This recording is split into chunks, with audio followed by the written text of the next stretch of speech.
A couple quick kind of housekeeping updates for those of you who are part of the family. One kind of exciting celebration type thing I want to let you know about. And you guys seem kind of tired and like asleep and out of it this morning, so you better celebrate. This is a big deal.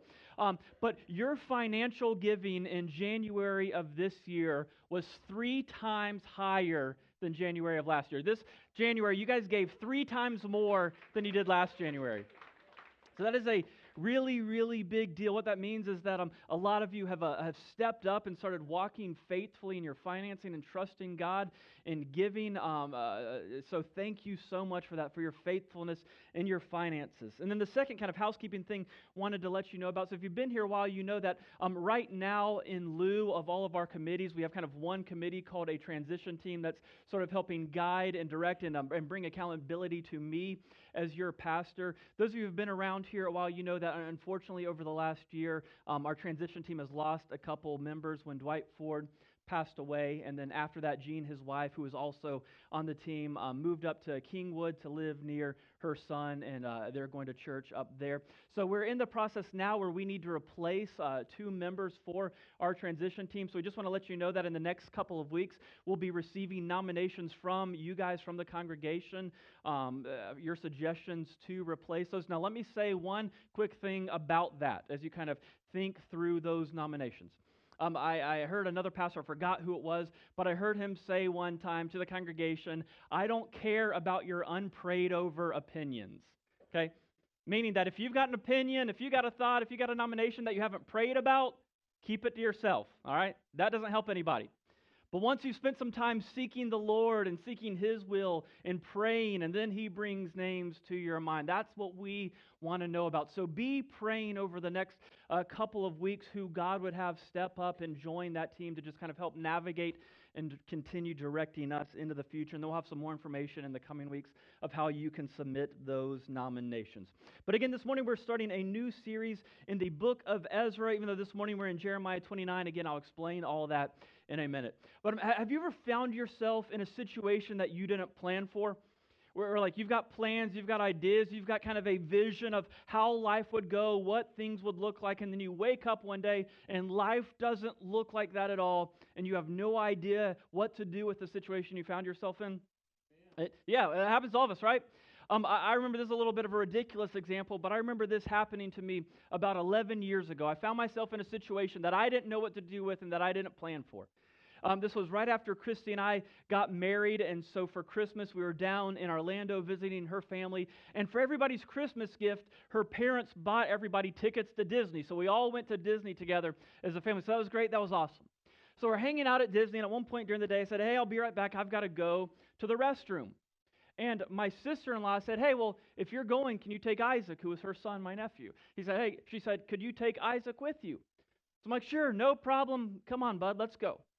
So I take Isaac, he's probably about 4 at this point in time, and we didn't have kids yet, so I have no idea like what taking a 4-year-old to the restroom actually involves. I don't know what that process actually looks like. So I'm like, sure, bud, no big deal, let's go. So we go to the bathroom, Isaac goes to the urinal, he takes care of business. I'm like, all right, let's go, let's wash our hands. I help him wash his hands. Everything's good, everything's going according to plan.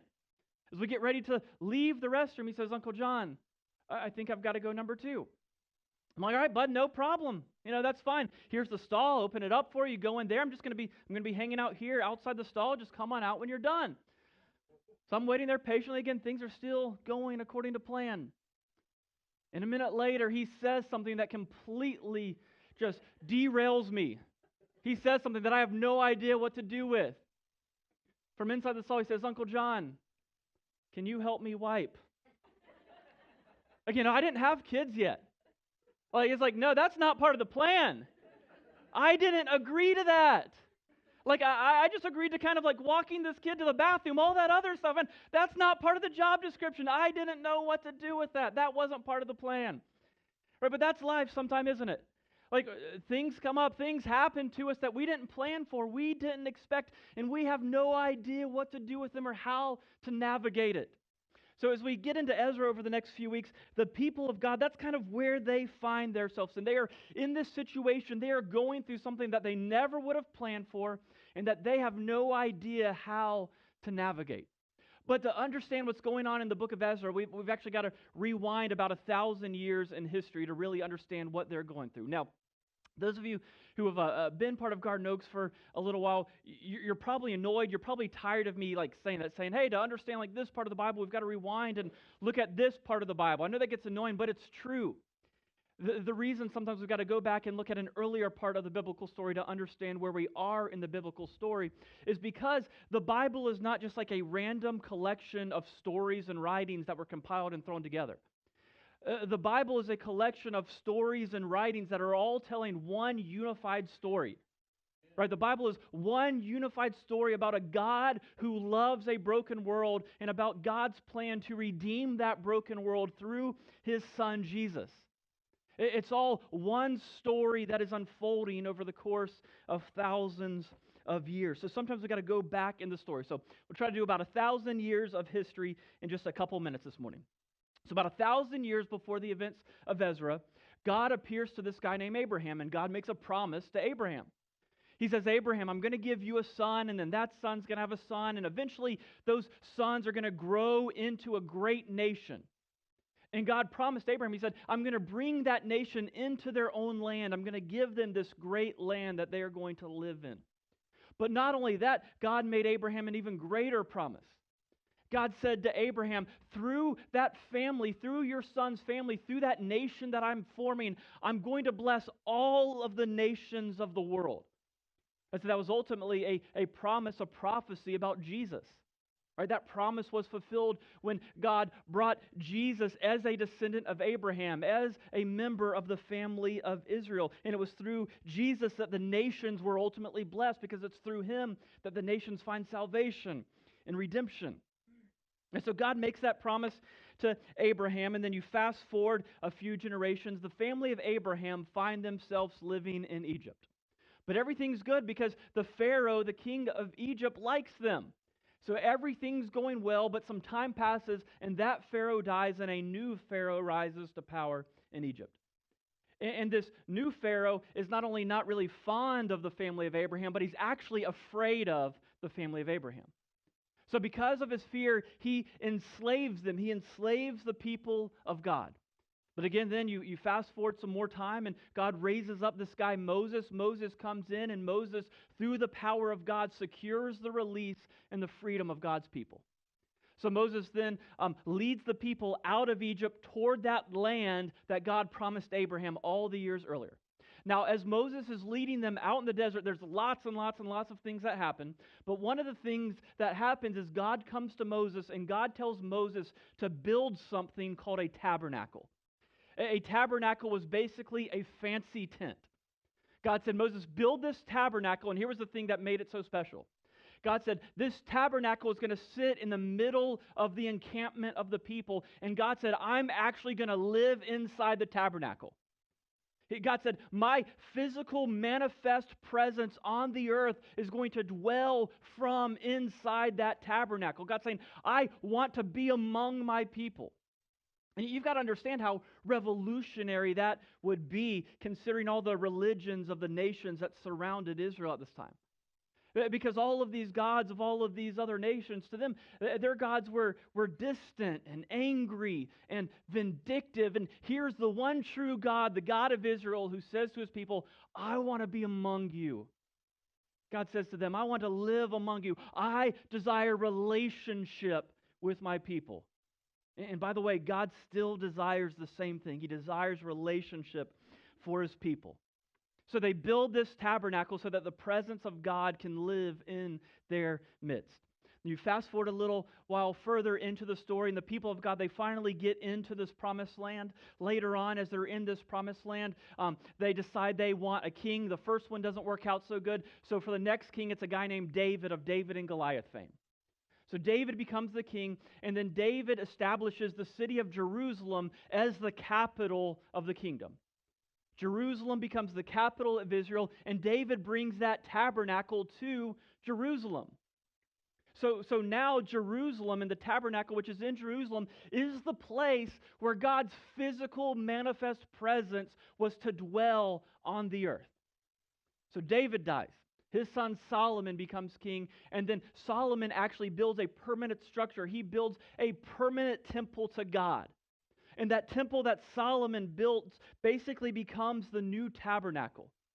It was the new place where God's presence dwelt on earth. It was the center of worship for the Jewish people. It's where the priest would come and offer sacrifices. It's where they could look and know that their God, the one true God, was living among them.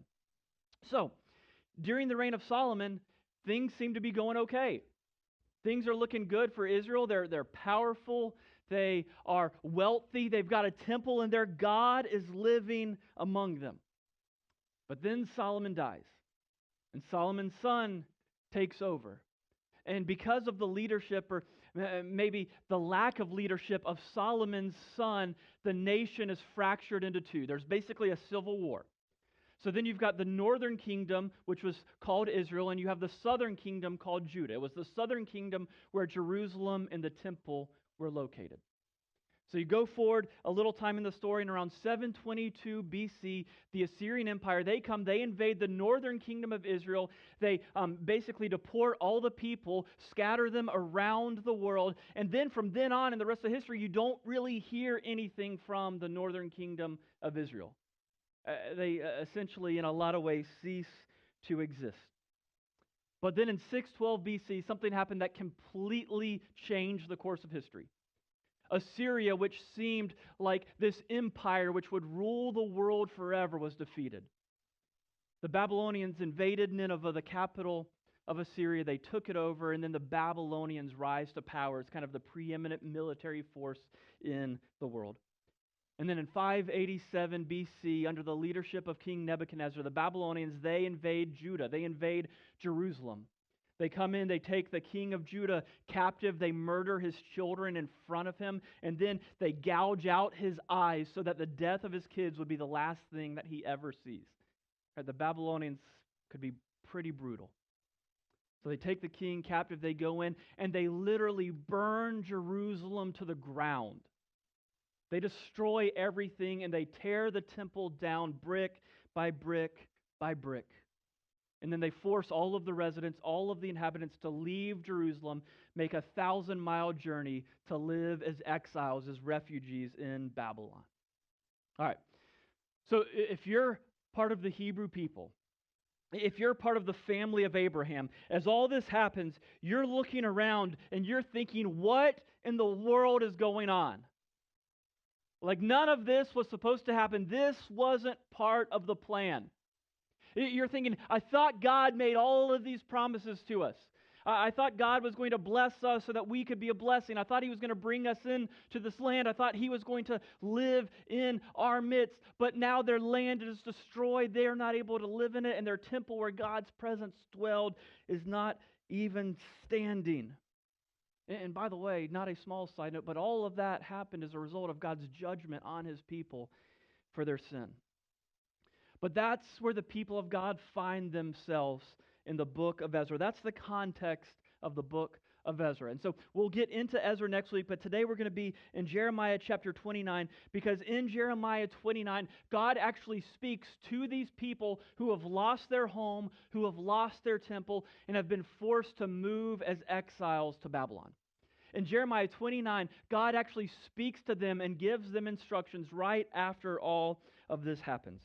So this is what God says to the people who are exiled, the people who just had their homes destroyed. This is what He says to them in Jeremiah 29. It says, Jeremiah wrote a letter from Jerusalem to the elders, the priests, the prophets, and all the people who have been exiled to Babylon by King Nebuchadnezzar. I'm going to skip the next couple verses only because there's a bunch of words that I can't pronounce.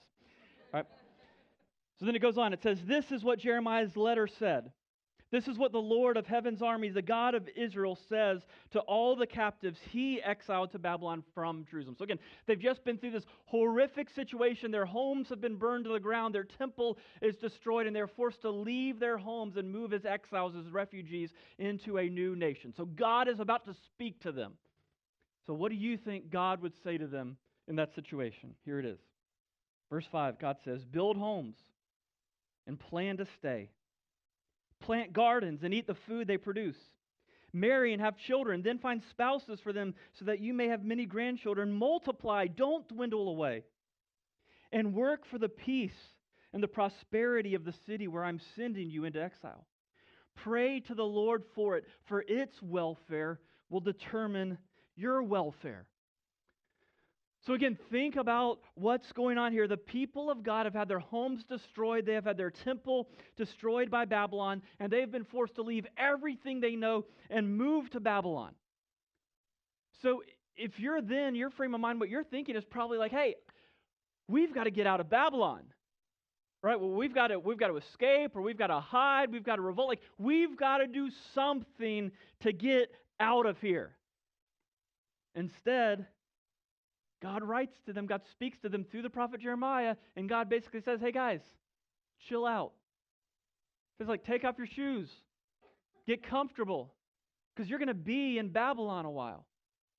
In a couple of verses, God's going to tell them you're actually going to be there for 70 years.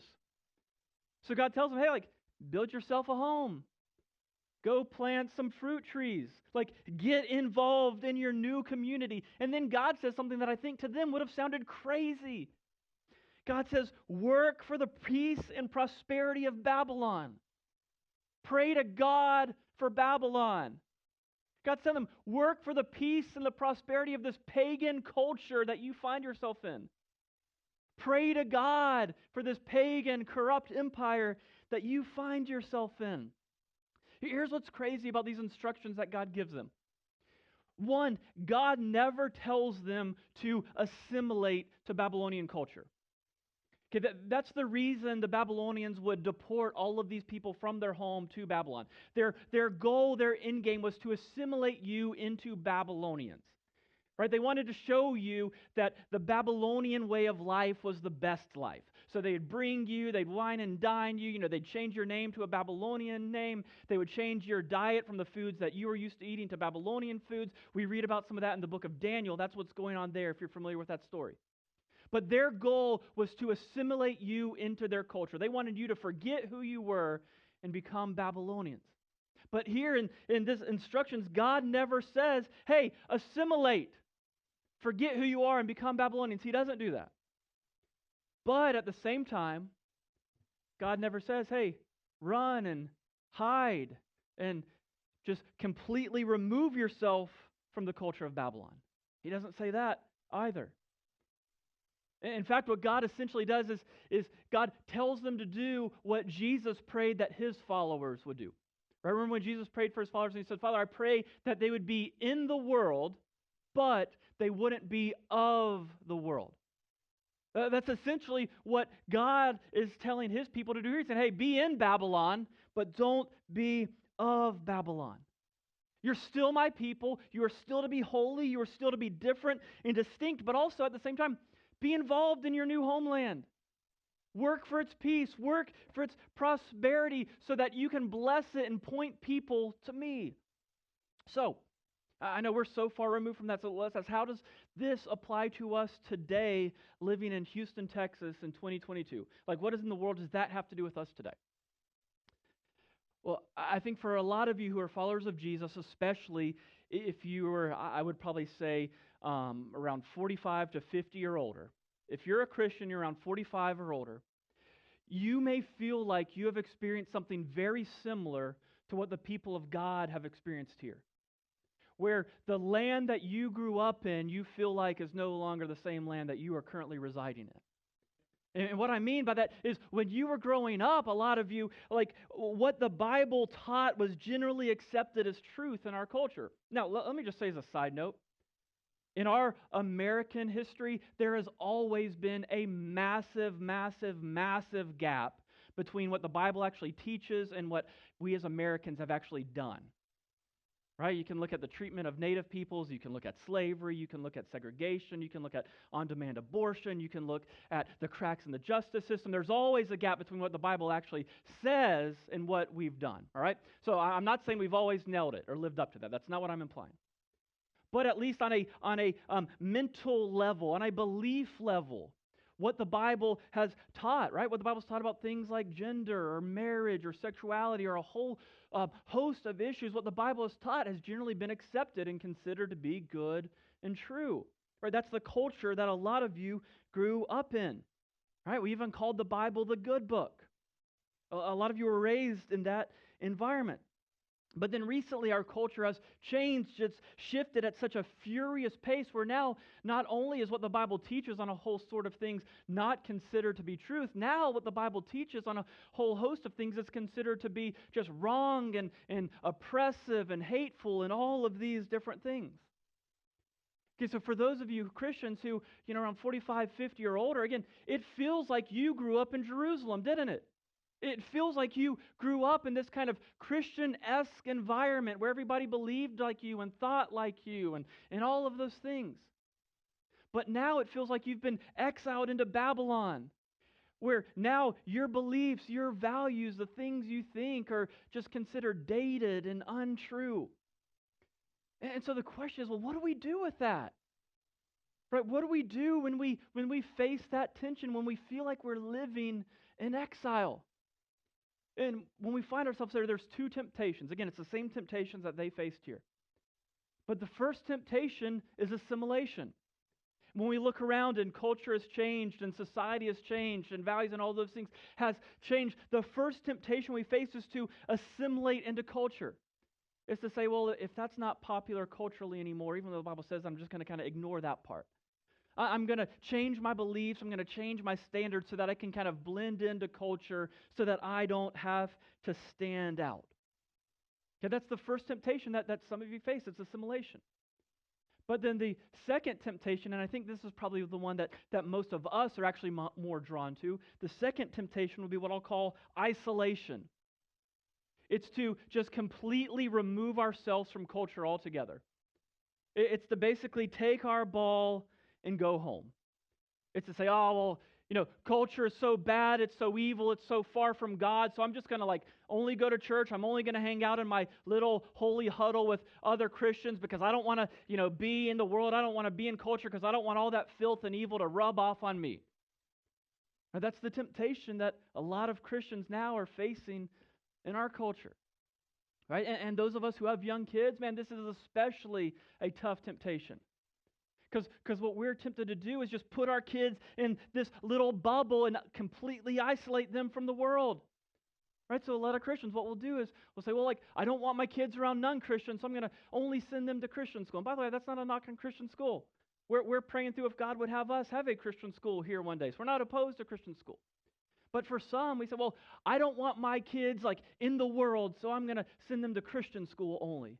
And my kids are only going to play in a Christian soccer league. And my kids are only going to listen to Christian music. And we're only going to let them watch Christian movies. And I'm going to keep them in this safe little Christian bubble so that they're never exposed to culture. That's a temptation that we all face, to isolate ourselves from culture. But again, look at Jeremiah 29. The people of God are faced with that same temptation. And what does God tell them to do? He doesn't say to assimilate, but he also doesn't say to isolate. He says, no, build homes, plant a garden, work for the peace and prosperity of the pagan, godless nation that you're in.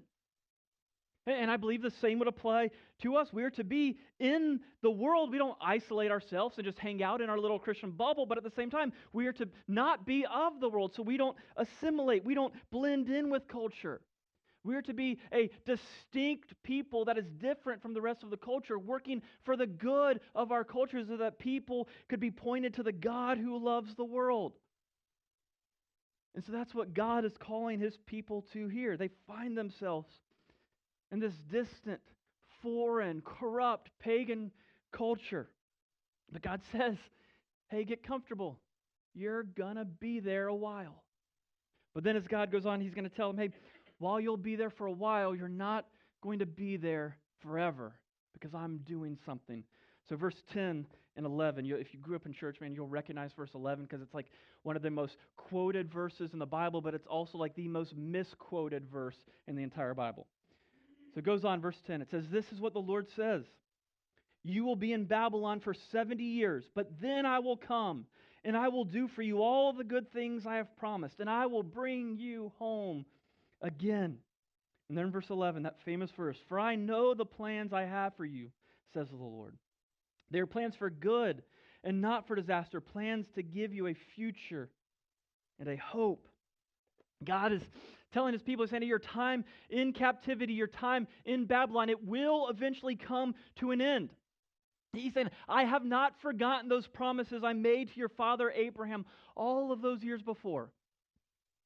And God says, I intend to keep those promises. And as we get into Ezra next week, we're going to see that God does in fact do just that. He brings the people back to their homeland, back to Jerusalem, and they begin to rebuild the temple of God. God says, my plan will not be stopped. You will not dwindle away, and I still plan to use you, my people, to be a blessing to all the nations of the earth. Jeremiah's telling them, he's saying here, hey, just because things haven't gone like you planned, just because you found yourself in a situation that you never thought you'd be in, just because you have no idea what to do with yourselves right now, that doesn't mean that I don't have a plan. That doesn't mean that I'm not working. That doesn't mean that I'm not going to give you hope and purpose in a future. Jeremiah is telling them that even though things haven't gone how they thought they would go, they still have a plan. They still have a purpose. They still have a future in God's story. Now again, what does that say to us today in 2022 in Houston, Texas? And I think what this says to us is that even when we go through those seasons where things don't go according to plan, even when we find ourselves in situations where we have no idea how to navigate them, we don't know what to do with them, when we find ourselves in those situations, this reminds us that we always have a purpose and we always have a future in God's story. Now the key to that is we always have a purpose and we always have a future in God's story. Not in your story, not in my story, but in God's story. Again, Jeremiah 29, that verse there, like I said, it's one of the most misused verses in the entire Bible because people take it to mean all of these things that it doesn't actually mean. Because people have taught that verse says, hey, if you just make a plan and set your mind to it, then God's going to bless it and God's going to prosper it, and whatever you want to do, God's going to be with you. That's not what it says. First of all, Jeremiah 29:11, when it says, for I know the plans I have for you, in the Hebrew, every time it says you, it's plural, it's not singular. So if Jeremiah, through God, were saying this to us today in Texas, you know what he'd say? He'd say, I know the plans I have for y'all. That's what the text says. But again, beyond that, it's not a promise to a person, it's a promise to a people. But beyond that, again, whose plans is it? God's plans. God doesn't say, hey, I know the plans you have for yourself. Doesn't say that. He says, I know the plans that I have for you, says the Lord. So again, what was God's plans for his people? It goes all the way back to that promise made to Abraham 1,000 years earlier. God says, my plan for you, my people, is to use you to bring about the Messiah, to use you to bring Jesus in the world so that through his death and resurrection, people can be brought back into relationship with me. And God tells his people, I'm still working out that plan through you. That plan is still moving forward. That plan is still going to happen. That was God's plan for his people, and he would bring it to fruition. Now, for us, God still has a plan in the world. God is still today working in the world. God still has a purpose in the world, and it's that same plan, it's that same purpose. It's to redeem people. It's to bring people into relationship with himself. That is the story of God that is unfolding on this earth. Reconciling sinners to himself, bringing people into relationship with himself. That's the story of God that's unfolding in this world. So listen, if you go through your life and you're caught up in your own story, if you've got your own hopes, if you've got your own plans, if you've got your own dreams of what life is going to look like, man, God never promises you hope in a future. Don't take the Bible out of its context. He doesn't tell you that. But if you are going through life surrendered to God's plans, surrendered to God's will, saying, God, my life is not my own, it's yours. What would you have from it? If you go through life living in God's story, then it absolutely promises that you'll always have a future and a hope as long as you're breathing. And so again, what's our part of the story that God is writing in the world today? I think we see it so clearly in Matthew 28. It's this famous passage that we have come to call the Great Commission. Right after Jesus' death and resurrection, he's getting ready to ascend back to heaven to sit at the right hand of God the Father. And before he goes and does that, he gives his followers these instructions. Matthew 28:18, it says, Jesus came and told his disciples, I have been given all authority in heaven and on earth. Therefore go. Don't stay where you are. Don't sit and get comfortable. Go and make disciples of all nations, baptizing them in the name of the Father and the Son and the Holy Spirit.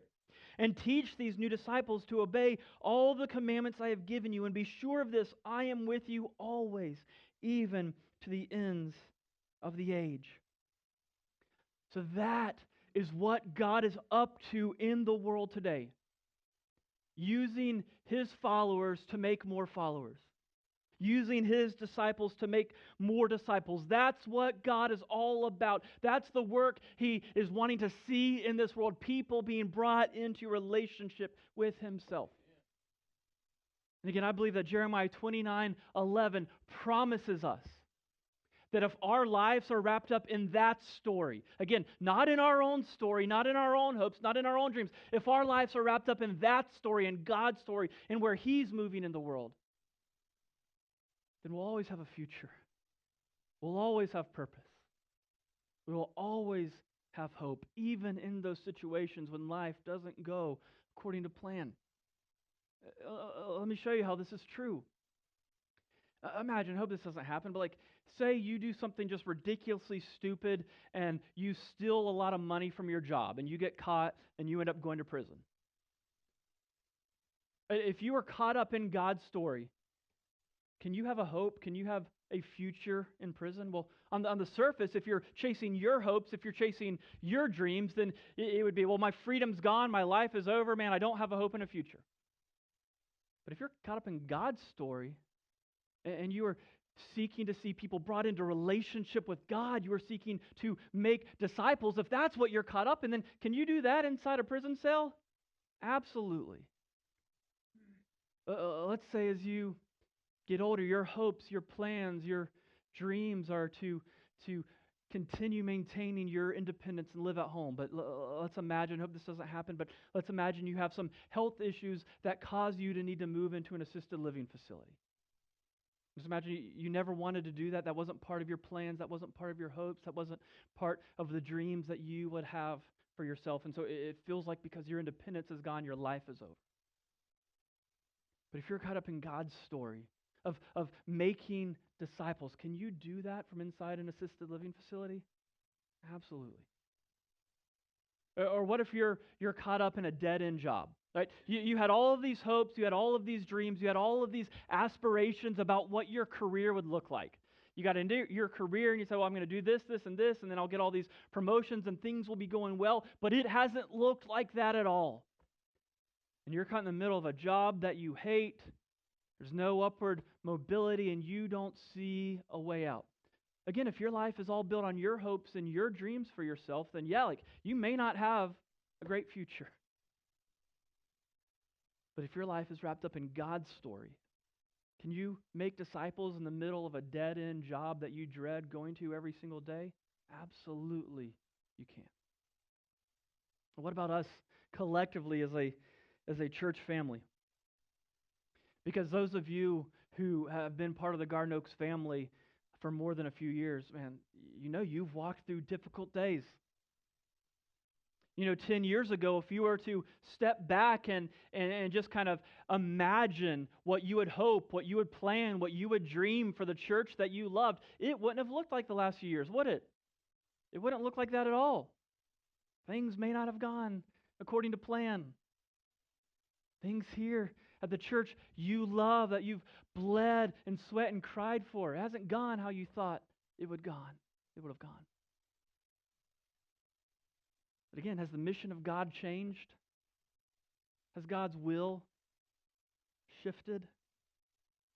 Right? If we lay down our hopes, if we lay down our dreams, if we lay down our desires for this church and say, God, what do you want for your church? God, not what are my plans for your church? God, not God, what do I want this church to look like? If we lay all that down and say, God, what do you want for your church? What is the mission that you have for your church? What are you calling your church to do? If we will lay down our dreams, our version of the story, and be willing to be caught up in God's story, man, I believe with all my heart that God still looks at Garden Oaks Baptist Church, and this is what He says. He says, I know the plans I have for you, Garden Oaks. Plans to prosper and not harm you. Plans to give you hope in a future. For that to be true, it can't be about us. It can't be about our hopes. It can't be about our dreams. It can't be about the story we want to write. It's got to be about God and His hopes and His dreams and the story that He wants to write here. And if we'll surrender all of that to God, I believe that God will give us hope in a future. Let's pray and thank Him for that.